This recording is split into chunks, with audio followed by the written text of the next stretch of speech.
Apart from the public outcry over disregard of procurement laws, inflated costs, and misguided priorities, there is an even bigger problem about the infamous International Specialized Hospital, Uganda, ISU.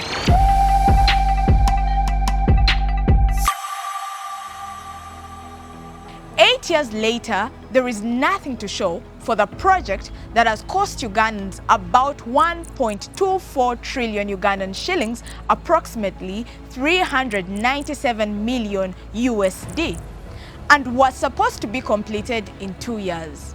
The story of ISU, commonly known as Lubowa Hospital, began in 2014 when President Yoweri Museveni met an Italian investor, Enrico Pinetti, who laid before him an elaborate plan to build a specialized hospital like no other in the country, even the region. The then Uganda Medical Association president urged the government to instead invest that money in the health sector that is awfully underfunded, lacks basic equipment, and is understaffed. Specifically, he said the money would be a big boost to the Uganda Heart Institute and the Cancer Institute that were in desperate need of funding. The other question was why the proposed hospital would cost such a ridiculous amount when another specialized hospital, the Specialized Women and Neonatal Hospital in Mulago, which despite having twice as many beds than Lubowa, had cost much less, about 30 million USD. The other problem was that this project had neither gone through the country's procurement laws, neither had it been approved by Parliament. When Parliament raised this issue after it was presented with a request for payment by the Ministry of Finance in 2019, the ministry warned that government had already defaulted on their payment, and if they wasted more time, the country would have to pay fines.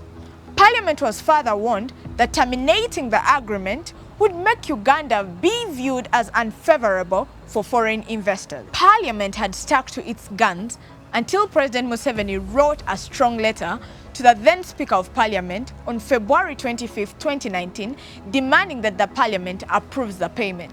He described the project as very important to the development of Uganda, since it would save the country at least 73 million USD that was being spent every year on treatment abroad.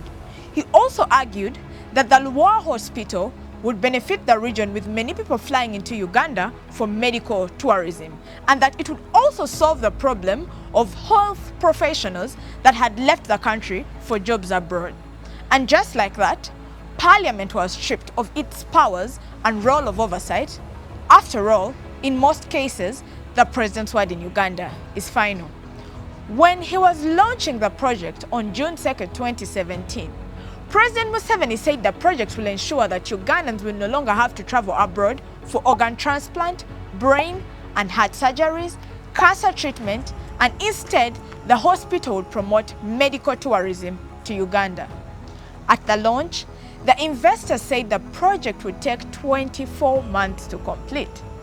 That should have been June 2nd, 2019. More than 6 years after the completion date, there is no hospital, with MPs being blocked from accessing the site. The hospital, supposed to be constructed by Rocco Construction Company after Finesi Construction SPV Limited, a company registered on May 27, 2015, entered into an agreement with the former to become Finesi Rocco Construction SPV Limited.